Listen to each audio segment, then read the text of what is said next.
Bienvenidos una vez más a Spirit Almanac. Hoy nos acompaña un invitado muy especial, el doctor Mark Singleton, alguien que hace unos meses fui a ver a una charla. Yo ya le conocía y quienes estáis en el mundo del yoga, sois profesores, seguro que le conocéis. Investigador en la Universidad de SOAS, escritor y escritor, entre otras cosas, de uno de los libros que en mi opinión es de los más importantes para entender la evolución del yoga y sobre todo el concepto de yoga en Occidente y en el siglo XX. Yoga Body, el cuerpo del yoga, que está editado en español. ¿Qué tal, Marc? ¿Cómo estás? Muy bien, gracias. Es un placer estar aquí contigo esta mañana. El placer es nuestro. Me gustaría empezar la entrevista conociéndote, porque es la primera vez realmente que hablo contigo, no hemos preparado nada de esta entrevista, y que nuestros oyentes te conozcan. Con algo muy sencillo, tengo curiosidad por saber cómo fue tu inicio en la relación con el yoga y de ahí cómo eso se convierte en una carrera profesional, ¿vale? Como investigador y escritor, profesor. Entonces, ¿cómo llega el yoga a tu vida, Marc?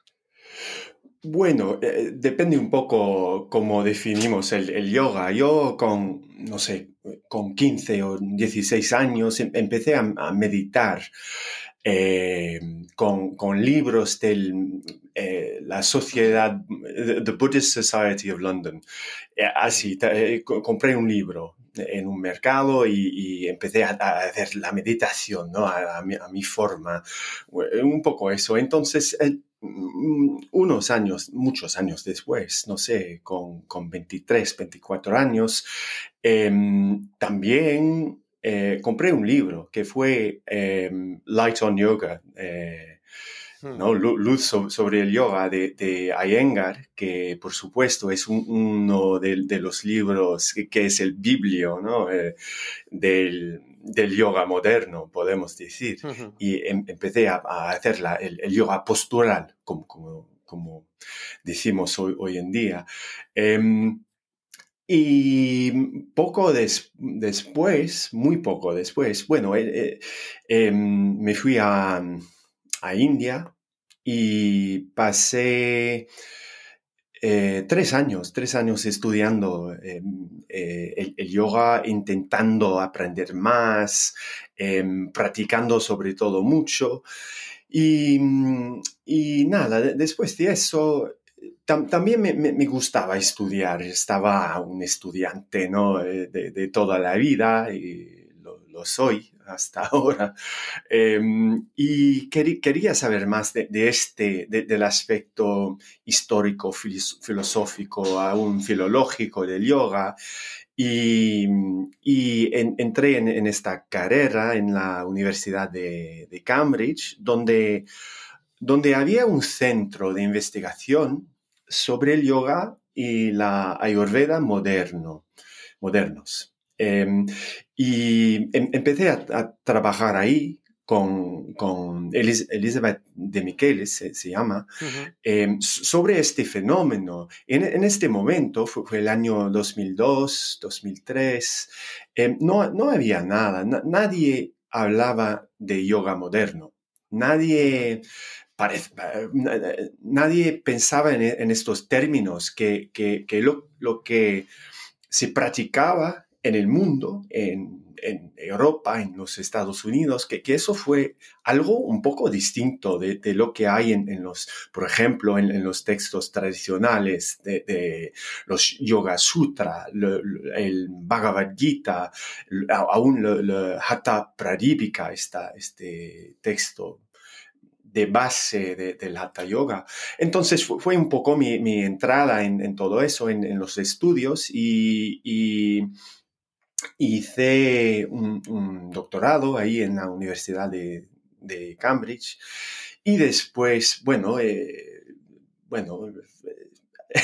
he seguido estos últimos 20 años, 20 y pico años, haciendo esta historia de cómo hemos llegado aquí, Ujú. de qué es el yoga, qué fue el yoga en el pasado, en el pasado, eh, el más antiguo, ¿no?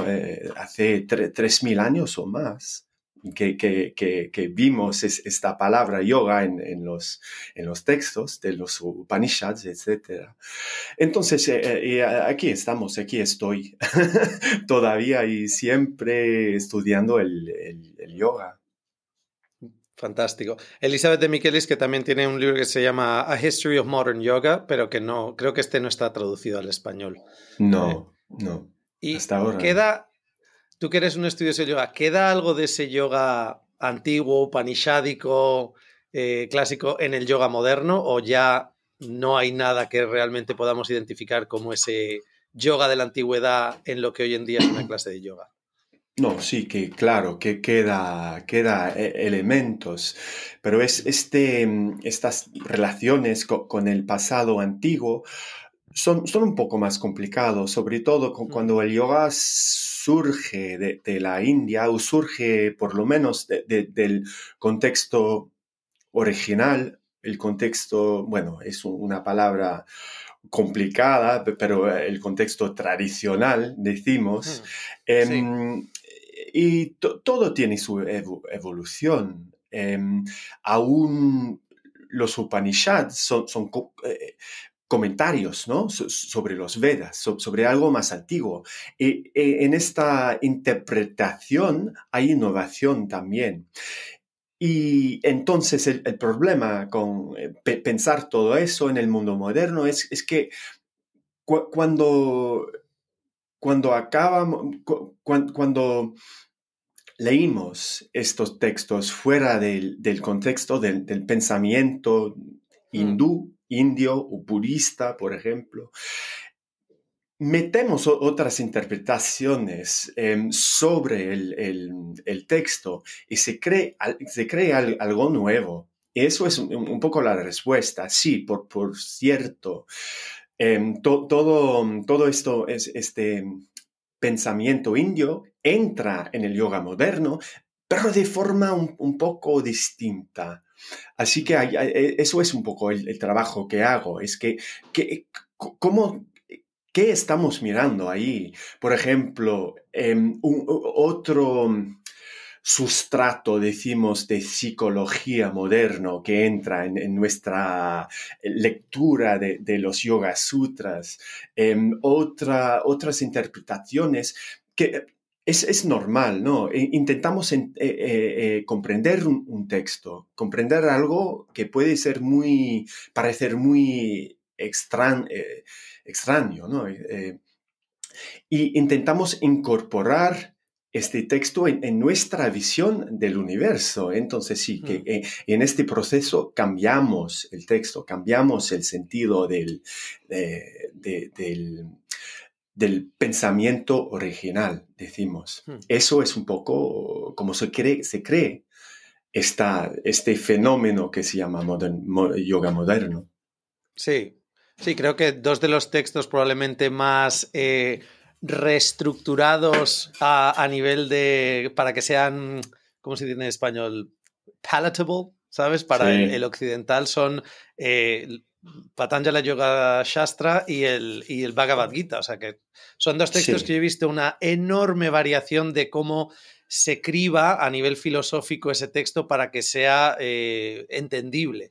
Hasta Claro. muchas veces yo me acuerdo en algunas de mis formaciones que los sutras de Patanjali acaban siendo simplemente, se reducen al Ashtanga, a los 8 pasos, 8 soportes, Sí. y que Ahimsa se lleva directamente a la validación de hay que ser vegetariano, hay que ser vegano porque lo dice aquí. Entonces, Vale, claro, sí. hay incluso simplificaciones muy básicas de estos textos para hacerlos comprensibles. Pero has dicho algo que me interesa porque has hecho un poco ahí énfasis en ese término, ¿no? De la tradición. ¿Qué se pretende conseguir utilizando estos términos como yoga tradicional o la tradición del yoga o un linaje por parte de muchos estilos de yoga moderno y actuales? Porque yo me he enfrentado a situaciones en las que con el tiempo me he dado cuenta que utilizar esa palabra lineage o tradition, ¿sabes? Lo que busca es como darle veracidad a algo que es puramente moderno. Por ejemplo, cuando la gente dice, no, La tradición del yoga Iyengar es como, bueno, Iyengar su tradición, como no hay tradición, o sea, Iyengar creó este estilo de yoga en el siglo XX, pero no es algo que podamos decir que hay una tradición de 1000 años que practicaban como Iyengar. Entonces, ¿por qué se utiliza tan comúnmente estos términos de la tradición del yoga o el linaje y si existe algo semejante a eso? ¿Hay una tradición del yoga ininterrumpida o un linaje hoy en día? ¿O todos son esos cambios que son positivos y simplemente el yoga evoluciona? Sí, es una buena pregunta. Bueno, empezamos. Yo siempre intento evitar la palabra inventar, que algo está inventado. Evolucionar. Evolucionar, porque siempre es más complicado. Sí. Sí, entonces, por ejemplo, Iyengar, sí. La evolución, decimos, del yoga de Iyengar es algo nuevo, presenta algo nuevo, pero también presenta mucho que no lo es. Sí. Entonces, esas innovaciones del, ¿cómo se dice? Alineamiento, ¿no? Como, Alignment, sí, ¿sabes? alineación, sí. Esa alineación, la idea que una postura tiene una forma exacta y perfecta y decimos ortodoxo, que todos deberíamos aceptar. Esa idea surge un poco de Iyengar. Pero también no es no es un invento. Em, ¿Cómo decir? Entonces, para Iyengar es un buen ejemplo. Iyengar decía que él pertenecía a un linaje que iba hasta Vyasa, hasta Patanjali. Sí. Vyasa y Patanjali, bueno, aparte su guru humano, Krishnamacharya, son los gurus de Iyengar. Lo dice muy claramente. Y se pone ahí en un linaje afectiva, emocional, decimos, espiritual, que sería muy difícil a comprobar del punto de vista histórico. Pero sin embargo, aquí tenemos el linaje de Iyengar. Y eso me parece que es muy importante, que hay linajes. A veces son linajes un poco eh, difícil a comprobar, decimos. Pero ahí hay una veracidad, ¿no? Que sí, que Iyengar está en este linaje. Es algo... Es un poco malentendido, creo, que un linaje es una participación afectiva y espiritual, y no solo algo que tenemos que, que debatir al nivel histórico, decimos. Veracidad, no lo sé, no lo sé. Siempre es complicado. Sí. Digo yo que en este asunto, si estamos en un país que no tiene una cultura yógica, que nunca ha tenido una cultura yógica, y estamos intentando pertenecer a un linaje, bueno, es más complicado porque no nacimos en esta tradición. Por ejemplo, los yogis de Tantano, se dice, ¿no? Los indios de hoy en día que practican yoga dentro de la familia, dentro de que tienen el guru, el templo, toda esa infraestructura cultural, decimos. Entonces, otra vez, hay un trabajo ahí. Es que creo para reclamar un linaje hay que hacer esfuerzos, ¿no? Hay que estudiar y hay que practicar. Pero, ¿por qué no? ¿Por qué no? Los linajes, bueno, ciertos son abiertos a todos, ciertos son cerrados y muy cerrados. Em, puede entrar en un linaje del yoga. No tiene que ser una ilusión o algo de fantasía. Hmm. No, nunca lo había pensado así, la idea que ese aspecto de linaje emocional, de yo provengo de aquí, esta es la base sobre la cual yo he desarrollado Mm, esta evolución o este camino, porque siempre al final la evolución es inevitable. Me planteo que desde ese punto de vista, claro, tenemos la otra perspectiva, justo lo que tú has dicho, en Occidente no, que creo que esto es súper importante. El yoga no es solo lo que es la práctica o el marga o el camino de yoga que uno elige, ¿no? Si es hatha yoga tal. Hay un elemento extremadamente importante que es cultural y social porque, como tú has dicho, en Occidente no tenemos, no formamos parte de esa cultura en la que el yoga se gesta y forma parte integral a nivel cultural en la India.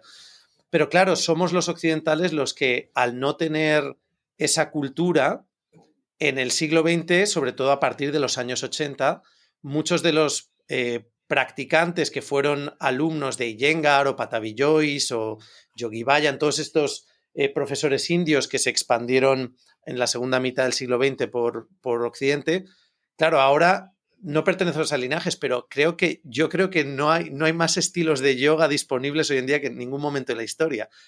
Mira si hay sí. cuántos estilos de yoga nos hemos inventado los occidentales, desde estilos de yoga que dices, son otra evolución, otra forma de evolucionar, como de la Ashtanga al Vinyasa, Power Yoga, yoga dinámico y tal.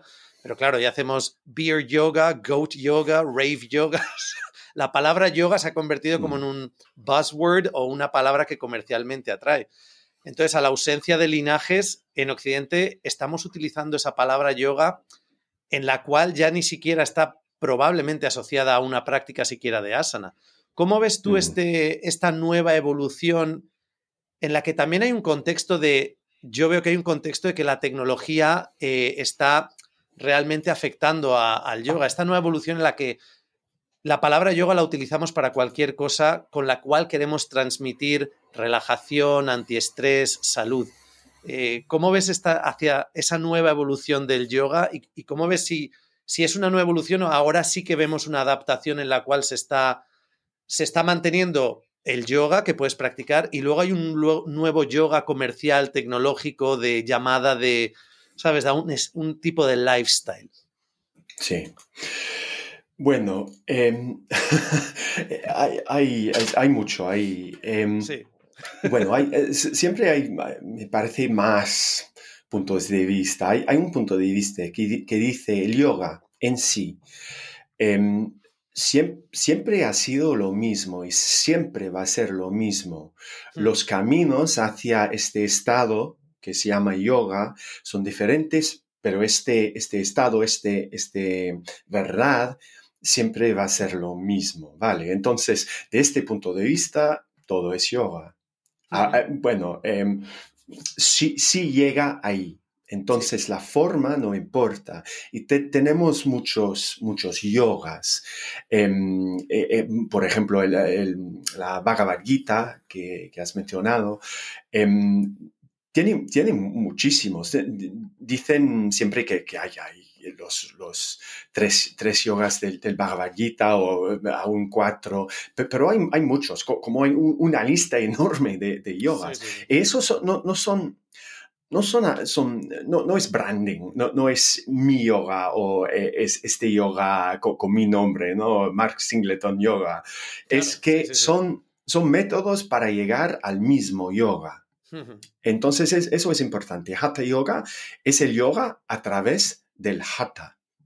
Entonces, sí, de este punto de vista, hay mucha variación, puede haber mucha variación en el yoga. Em, bueno, otro punto de vista sería lo histórico, que sería más, ¿no? sobre las variaciones, cómo ha cambiado, aún hasta no solo las prácticas, pero también el propósito, el punto final del yoga, cómo ha cambiado. filosóficamente, cómo ha cambiado la idea de, por ejemplo, la liberación o qué es que queremos conseguir con el yoga. Todo eso cambia desde el punto de vista histórico, que, por cierto, es muy diferente de decir así, el yoga siempre ha sido lo mismo. El yoga, ¿sabes?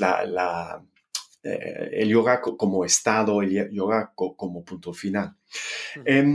Pero bueno, sí, todo eso, el yoga, decimos, capitalista, el yoga de consumo. Sí, veo esto tan problemático en el yoga como lo veo problemático en todos los aspectos de nuestras vidas. Es un capitalismo de consumo desenfrenado que está destruyendo nuestro planeta. Y el yoga ocurre muy a menudo dentro de este marco. Y sí, que crea mucha fantasía y muchas tonterías a veces, debido, creo, a la presión de crear nuevas formas de yoga, de enseñar algo nuevo, de tener esta semana algo nuevo, para que mi público, mis clientes, no se aburren. Entonces es una forma de mantener la máquina de los negocios en marcha. Y eso, sí, eso me parece algo muy mal, aún una enfermedad. Digo, este capitalismo rampante, eso es una palabra española, ¿no? Sí. Rampant, Sí. rampante. Sí. Sí. Y como dice Raquel Fernández Formoso, hoy en día el yoga tiene que adaptarse a los gustos del individuo, en lugar de que el individuo se adapta o se someta al yoga. Y eso sí, que puede convertirse y se convierta en un materialismo espiritual. No hay duda. Está basado en una versión a menudo, digo yo, porque eso me interesa.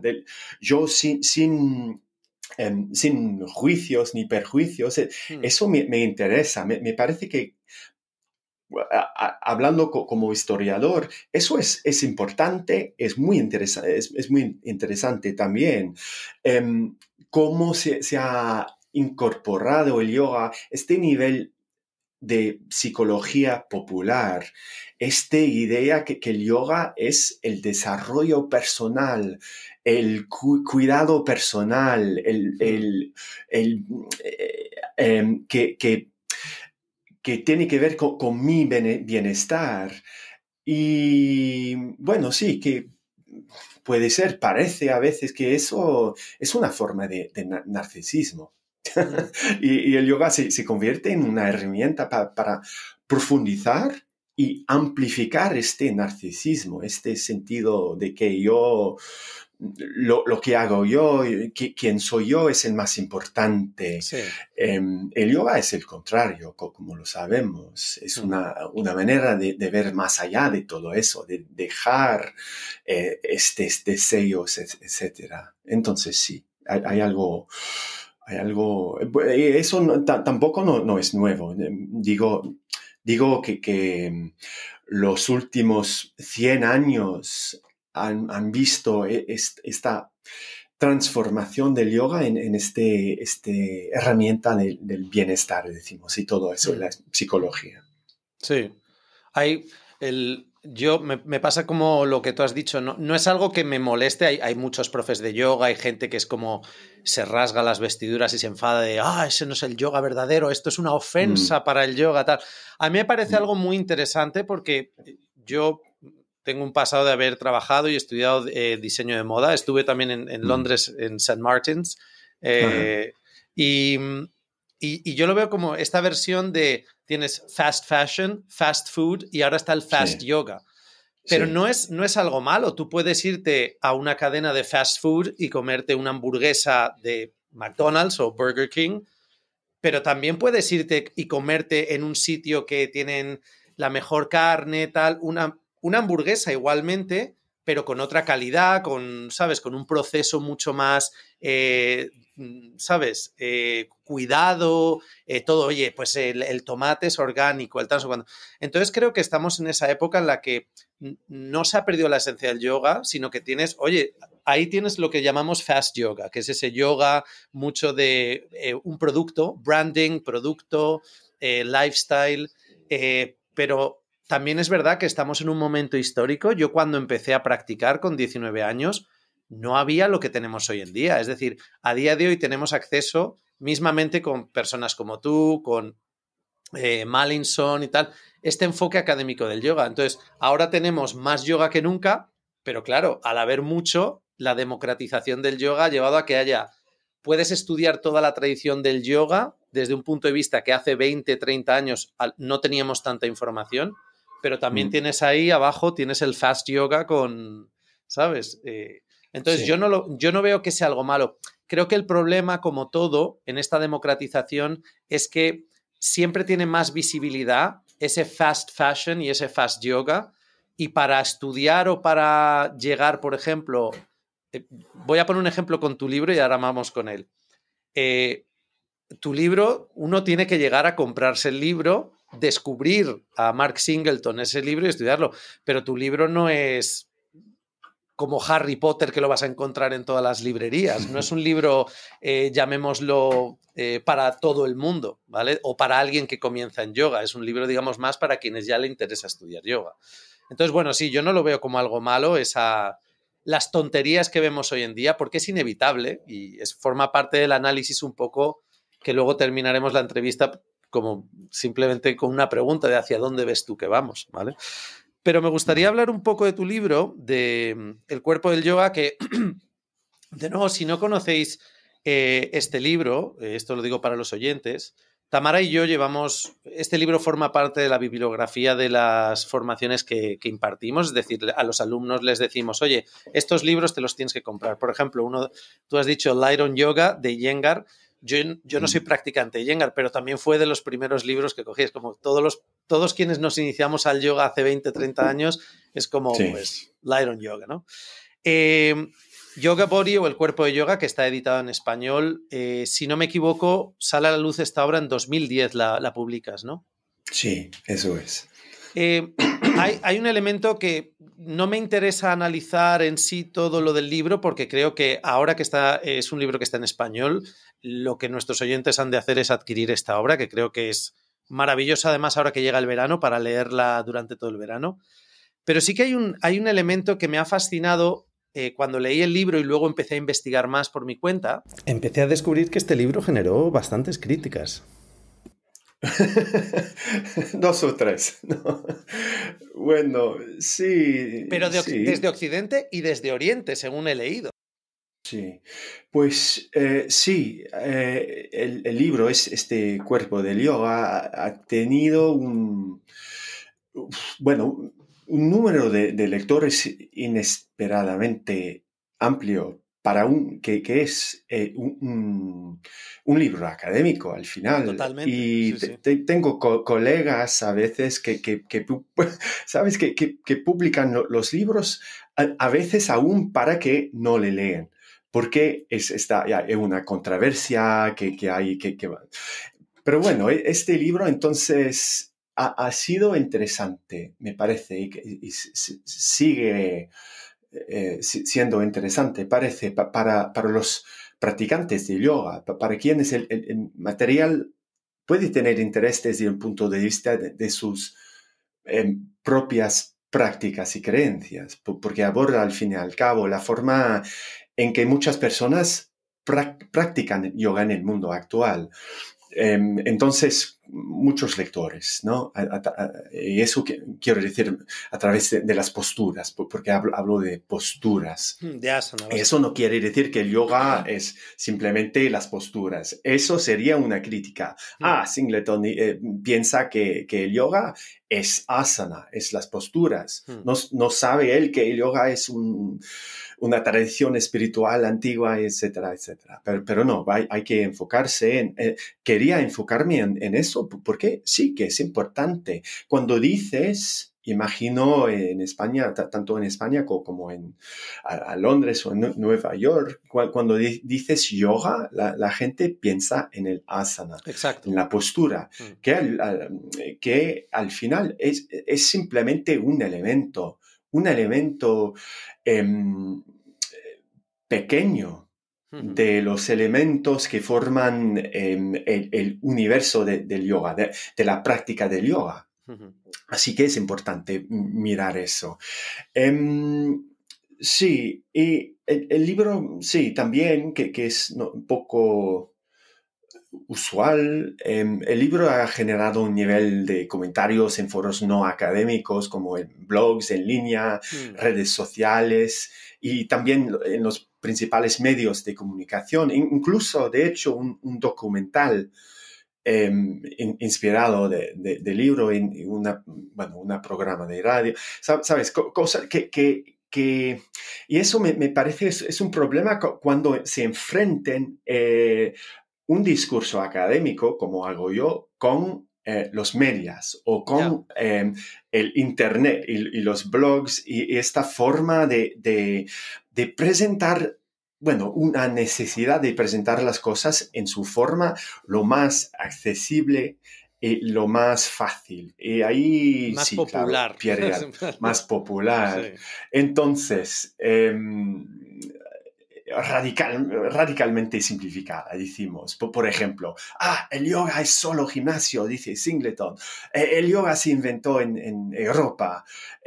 Ideas que son... Que no dices nada de eso, eso es una visión muy mediocre, no. Una lectura muy mediocre del libro, claro. O sea...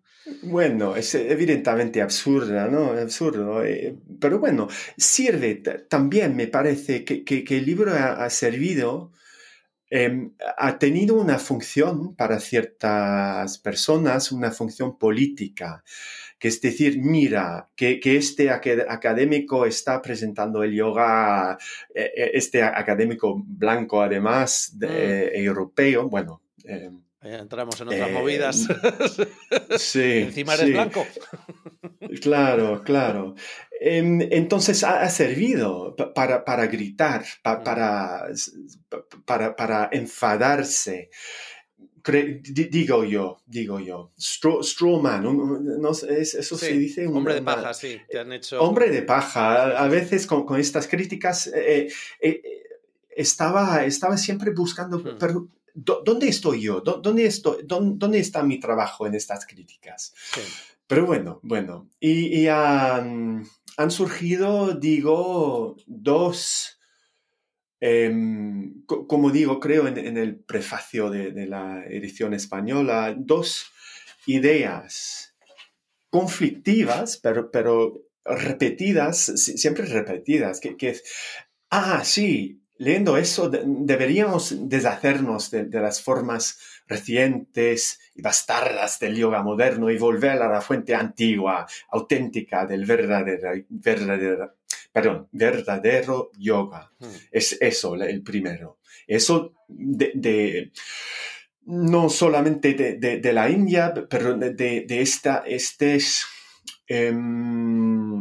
lobbying organizations, no sé cómo decir. Sí. Como Yoga Alliance, que es un lobby también. También. Pero también había una segunda opinión de lo que quería reclamar con este libro. Eso sería que el yoga es simplemente una construcción.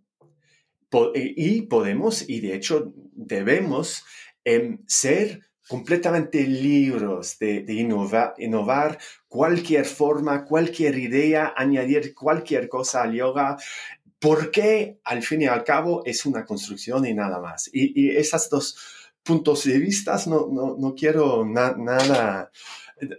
No quiero estar asociada con estas ideas que son, sí, ridículos. Sí. A mí cuando leí tu obra, yo la leí ya hace muchos años, antes de que saliese en español, pero a mí, sin embargo, la obra, una de las cosas que me resultó fascinante es que toda esta investigación que haces del el nexo, relación entre el aspecto postural de asana, que en realidad es de lo que este libro se trata. No estás diciendo otra cosa más que voy a estudiar, vamos a analizar en el siglo XX cómo el yoga llega a esa fisicalización en la cual nos encontramos hoy en día. Yoga se ha convertido en sinónimo de asana. Pero a mí me gustó mucho, por ejemplo, ver, igual soy un romántico, ¿no? Pero, o sea, qué bien que las dos culturas comienzan a conectar. La cultura occidental influye a la cultura oriental y en el aspecto, por ejemplo, de esa evolución y ese crecimiento de asana, hay una relación entre lo que se estaba haciendo en Occidente y lo que se hace en Oriente. Yo no veo que eso sea malo, creo que es muy, muy interesante. Es más, creo que precisamente es esa relación, esa simbiosis que se empieza a hacer lo que hace que el yoga haya crecido tanto en Occidente, porque empezamos a tener una relación que a lo mejor a nivel cultural filosófica no encontramos nexo, pero hace que el yoga empiece a poder manifestar una nueva forma de practicarse porque al final, si tú empiezas a hacer yoga asana, te puedes tirar 10 años haciendo yoga asana, pero practicar meditación está ahí, ponte a hacerlo, nadie está diciendo que no lo hagas. Entonces, sí, yo la verdad que de las críticas me ha parecido fascinante, pero creo que es justo lo que dices, que al final se saca de contexto el libro, que tiene un corte académico, un poco igual que otro de los libros en los que eres coautor, el Roots of Yoga. Este, por desgracia, no se ha traducido al español todavía, Marc, pero Roots of Yoga, No. cuando yo empecé a leerlo, no sabía cómo estaba hecho. Roots of Yoga es un libro puramente académico de recolección de información, o sea, no es un libro para leerlo en la cama como The Lord of the Rings, y ¿sabes? Entonces, bueno, volviendo al cuerpo del yoga, simplemente para que pues para que tengamos solo unas pinceladas que creo que son entretenidas. Yo hay una cosa que digo de este libro que a día de hoy a la gente le sorprende muchísimo, que es el análisis que haces, por ejemplo, de la famosa secuencia Vinyasa de Surya Namaskar, que no es algo que tenga miles de años, sino que básicamente podemos encontrar sus orígenes en los años 30, si no me equivoco, con el Raya de Onud. Sí, no. Cuéntame, porque eso es Sí, algo no. que siempre me ha interesado. Porque el saludo al sol, yo es una de las cosas que más he escuchado, que la gente perpetúa que el saludo al sol es una secuencia de posturas súper tradicional, súper antigua, que ya se hacía en los Vedas, y es como, bueno, no lo sé, pero sí lo dice la gente. Sí, bueno, no, es muy interesante el Surya Namaskar. De hecho, bueno, esta persona, el Raja, el rey de Aund, que es un estado muy pequeño en India, y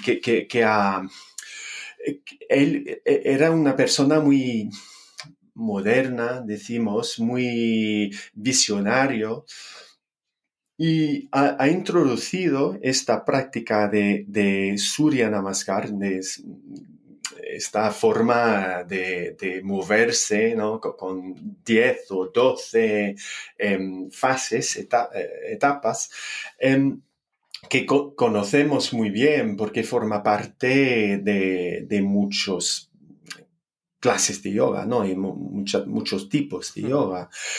Hoy en día, mientras antes, no. Si vas estudiando los textos de yoga, como hacemos yo y mis colegas, no vas a encontrar nada de Surya Namaskar en un texto de yoga, no existe. Perdona, y una pregunta. El concepto de Vinyasa de conectar posturas y hacer secuencias tampoco es algo que encontremos en esos textos, ¿no? Bueno, déjame terminar sí. con Surya Namaskar y volvemos a Vinyasa, Vale. que es un poco distinto. Okay.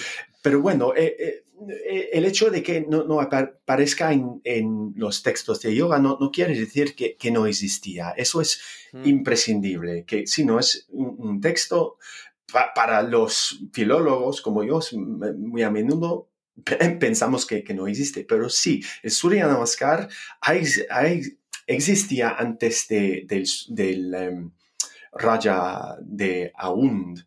Entonces, él fue un divulgador, se dice, ¿no? Sí. Y la práctica ha sido muy popular en los años, después de los años 30, 40, y se ha asociado al yoga. Bueno, hay un artículo que acaba bueno, no ha salido todavía, sobre la historia del Surya Namaskar, que dice que surge de las prácticas persas de la lucha, ¿cómo se dice? Wrestling, ¿no? Sí. De esa forma de entrenar el cuerpo, que está en el base, viene de ahí, hasta la India con los moguls, con los pers, ¿cómo dice? Los pers, ¿no? Sí, persas. Persas, sí. Así que tiene una historia, no es algo inventado, es que en este momento, en los años 30, se incorpora en este nuevo renacimiento de interés en las posturas. El vinyasa, que también es una palabra muy importante digo yo, principalmente el Ashtanga Yoga de Patabi Joyce, que proviene de la enseñanza de su guru Krishnamacharya. Y aquí no cabe duda. La palabra vinyasa existe en sánscrito desde siempre. Pero es este concepto de vinyasa como esta serie de posturas que enlace otras posturas, etc. Es un nuevo concepto de Krishnamacharya. Y si voy a utilizar la palabra inventar una vez en este podcast, sería aquí, que es su innovación de Krishnamacharya. Por eso no quiero decir que viene de su imaginación, que es algo completamente nueva. Krishnamacharya siempre armó un mosaico de prácticas de yoga. Estaba continuamente innovando, pero a partir de fuentes textuales que tenía a su disposición, y no solamente textuales. Entonces hay bases para esta práctica de vinyasa. Hay bases en una disciplina física india que no es yoga, pero que se llama Vyayam. Y Vyayam quiere decir ejercicio, gimnasia, si quieres. Entonces, a mi parecer, esa práctica de Surya Namaskar, que es otra Surya Namaskar que lo que practicaba y enseñaba el Raja de Aund, es otra cosa. Él deriva de estos textos, de esas tradiciones de lucha, de gimnasia, y también probablemente de un texto que se llama el Hatha Abhyasa Padati, que es un texto que editamos y traducimos yo y Jason Birch y James Mallinson, que tiene, parece, una forma de yoga más dinámico, una forma más dinámica que tal vez, quizás, ha inspirado a Krishnamacharya a proponer este sistema de vinyasa. Fascinante. Sí, creo que nos estás dando una visión además que creo que es súper importante, que porque algo evolucione, porque algo se adapte o porque mismamente un término se utilice ahora hacia, digamos, darle una estructura nueva a una parte del yoga, que sería asana, porque al final creo que eso es de lo que ha pasado con asana, que asana ha ido cambiando y evolucionando. Otras técnicas, ¿no? Yo es lo que le digo a mis alumnos, digo, por ejemplo, no encontramos tanta innovación o evolución en las técnicas de pranayama o de meditación, pero asana es lo que fundamentalmente es una fuente constante de innovación en la práctica de lo que llamamos yoga. y en esa práctica que llamamos yoga moderno, que me gustaría preguntarte, para que nuestros oyentes también tengan ese contexto, cuando hablamos de yoga moderno, este término, porque utilizas distintos términos también en el libro, yoga moderno, yoga transnacional. Cuando hablamos de yoga moderno, ¿a qué nos referimos y cuándo comienza esta etapa histórica que definimos como yoga moderno? Sí, puedo decir, bueno, hablando del pranayama, Sí, sí. brevemente, sí, los pranayamas que quedan estables mucho tiempo, ¿no? Después del Hatha Pradipika hay 8 pranayamas y quedan estables. Hay solamente, a mí, que sepa, solamente un texto que trata más de estos pranayamas, que se llama, si es interesante para los oyentes, Kumbhaka Padati, que está traducido y publicado por Lonavala, me parece, Kaivalya Dhamma en Lonavala. Entonces, el yoga moderno, eso hay que decir que es un término teórico, es una hipótesis, Sí. que no es algo que existe realmente. No hay un movimiento, no hay un proyecto de crear un yoga moderno. Y para la mayoría de los profes, de los gurús, que podemos llamar, ¿no? que asociamos con el yoga moderno, no utilizan esa palabra. Eso es el concepto de Elizabeth de Michaelis, de hecho. Y es una palabra, es un concepto táctico. Lo utilizamos para sacar ciertas cosas, para ver en relieve ciertas cosas que antes eran invisibles. Yo recuerdo, bueno, empezando con todo eso en el año, no sé, 2002, que lo que sabemos ahora sobre el yoga moderno y la gente ahora este discurso académico ha entrado en el discurso popular y la gente habla de yoga moderno, etc. Consciente más o menos de que hay algo, que ha cambiado algo. Pero antes no había esa conciencia. El yoga, sí, que estaba algo de que tenía 5.000 años, que nunca había cambiado y que lo que practicamos es lo mismo de siempre. Pero bueno, ella, Elizabeth de Michaelis, identifica el yoga moderno o le asocie con el gran Swami Vivekananda, que ha visitado Europa y los Estados Unidos en los años 1890. Escribió un libro que se llama Raja Yoga, que es un libro fantástico, muy complicado en que él tenía un público americano. Y el libro es sus discursos. Y está intentando explicar el yoga a gente que no entendía nada de este mundo. Y está cambiando bastante cómo se presenta el yoga. Y desde este momento, entonces, podemos, según ella, según Elizabeth, podemos hablar de un yoga moderno, porque se desvincula en cierta medida de este discurso y de este universo índico.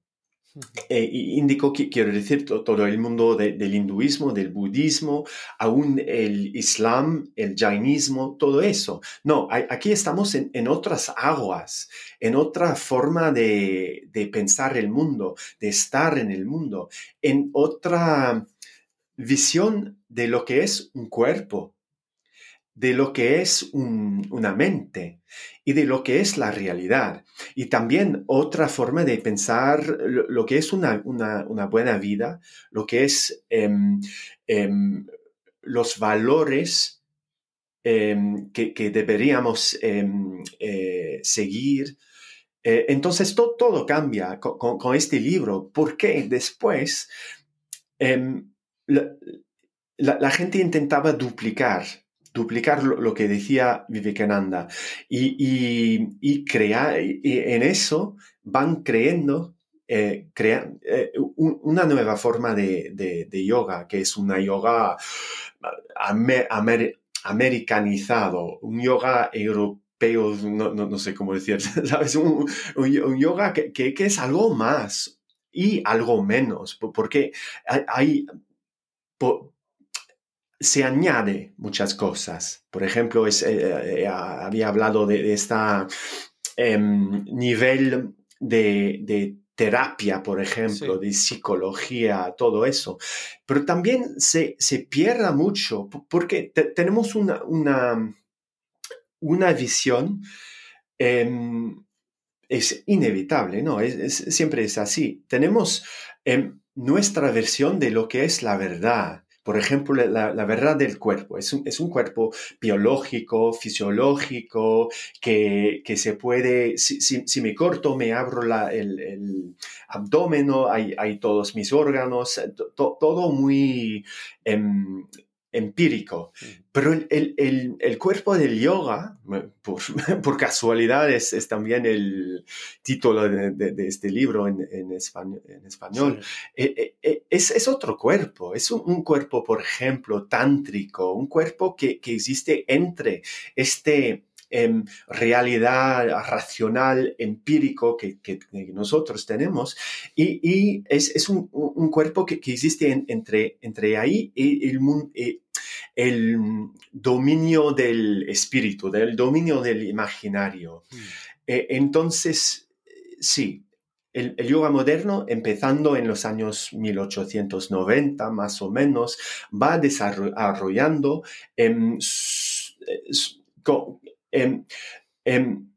debajo de la influencia de otras formas de pensar el ser y el mundo. Sí, una adaptación además más al pensamiento racional, como dices tú, empírico, parece que se cambia la espiritualidad por el racionamiento psicológico y la psicología moderna.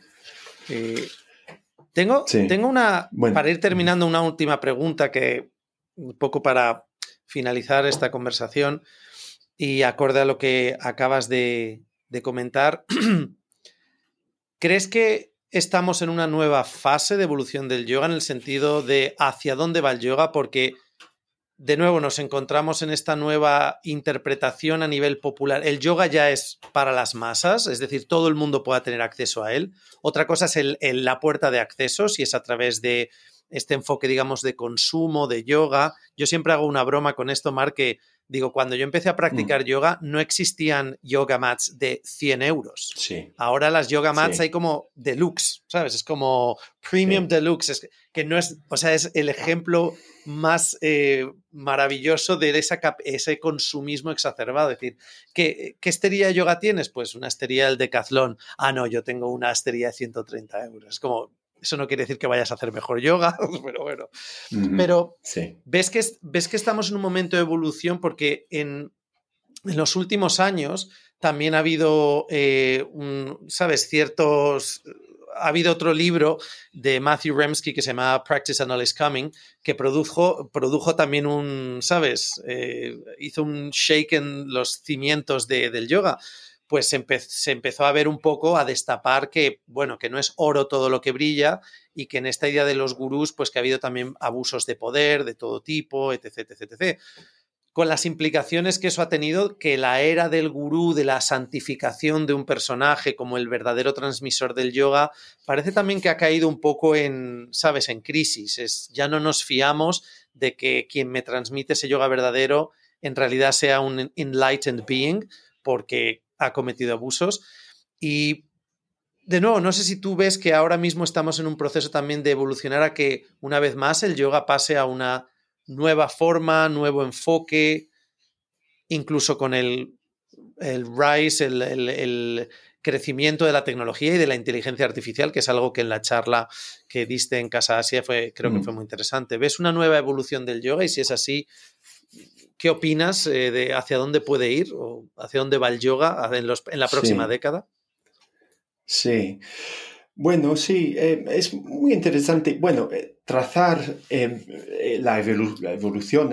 Tú has hablado de estería. Sí, yo tengo una historia también, ¿no? Que fui en no sé qué año, en 95 al India por primera vez y para estudiar el yoga, etcétera, y sin estería. Entonces quería comprar una estería y dónde mejor que la India, ¿no? El hogar del yoga, pero no había esterías. Eso es un invento, como un símbolo casi del yoga moderno. Sí, Y aún Iyengar, que fue uno de los primeros a utilizar estos esterías de yoga, él no tenía, fue un estudiante suyo que se llama Angela Farmer, que es muy famosa, es un profe, que creo si no me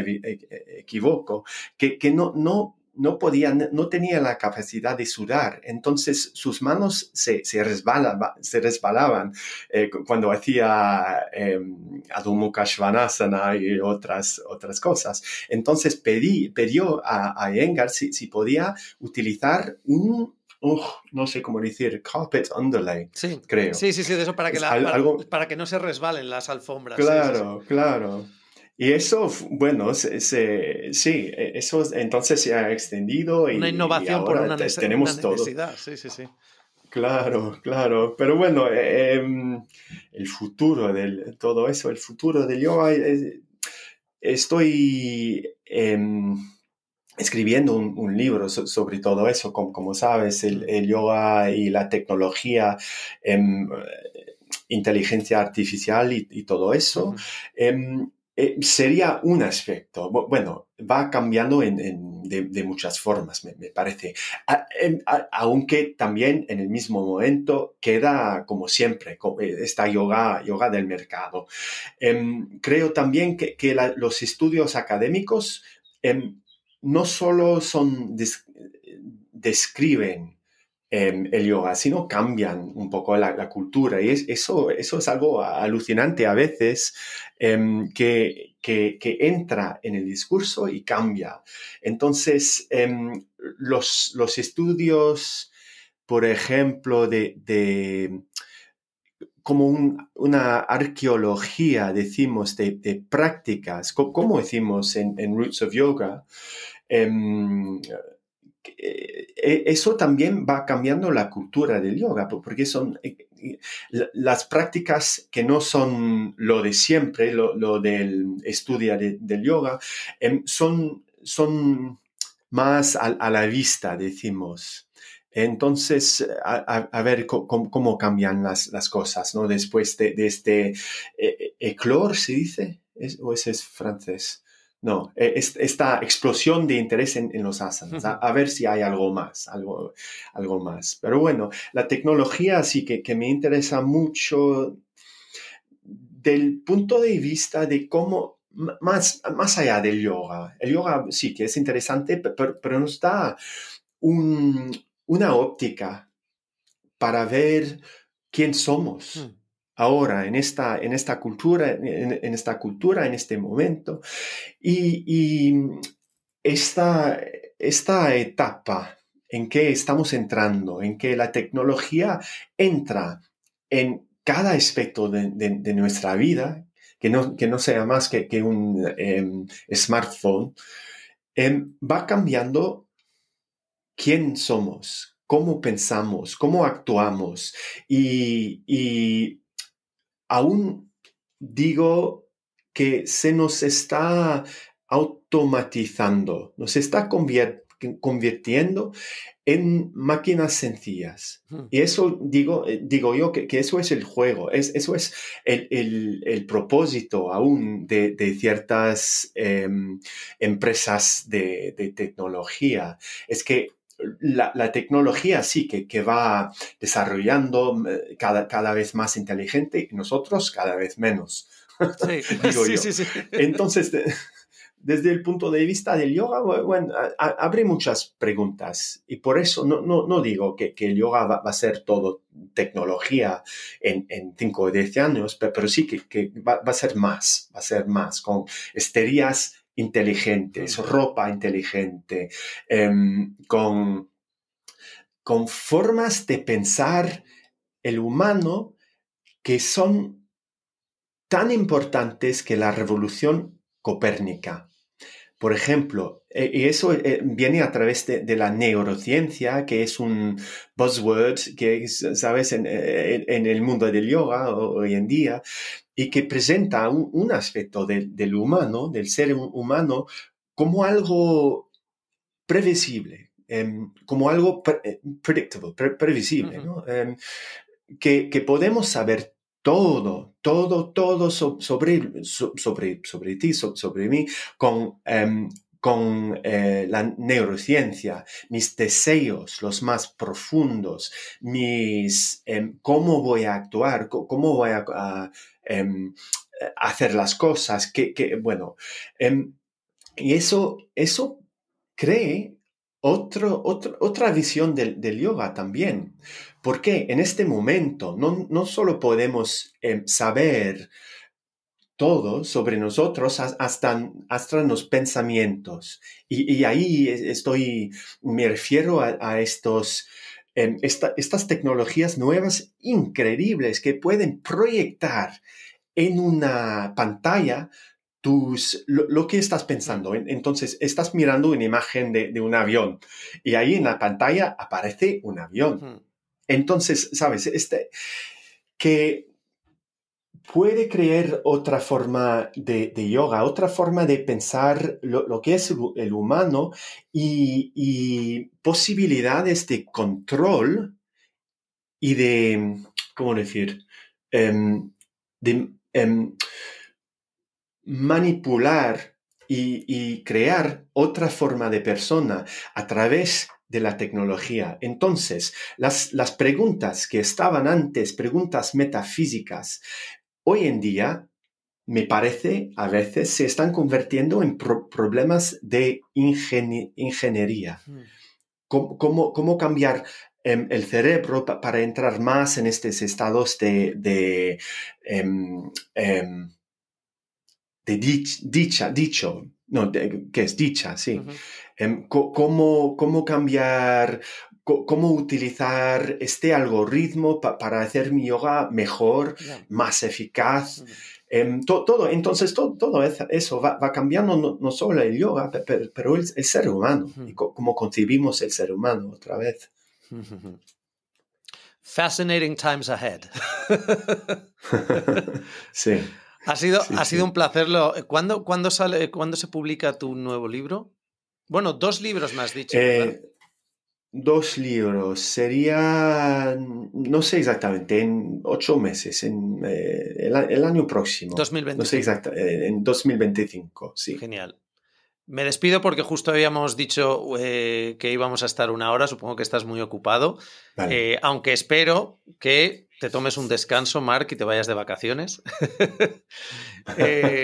Y me encantará cuando los libros se publiquen volver a invitarte al podcast para poder hablar de esas 2 nuevas obras y ahondar en este último tema que hemos tratado en este episodio de Spirit Almanac, porque creo que es fascinante y hay muchísimas cosas que incluso cuando yo estuve en la charla de Casa Asia me fascinó la presentación que hiciste, precisamente esto que has dicho ahora, de cómo mirando una imagen ahora a través de electrodos se puede, un ordenador de inteligencia artificial copia exactamente, o sea, sabe lo que estás viendo. Y creo que hay mucho que sintetizar sobre cómo eso, como tú has dicho, va a cambiar la forma no solo de nuestras vidas, sino el contexto espiritual de cómo puedo ser más feliz, no tanto practicando yoga, sino a lo mejor utilizando la tecnología para hacer que mi cerebro haga yoga con la tecnología.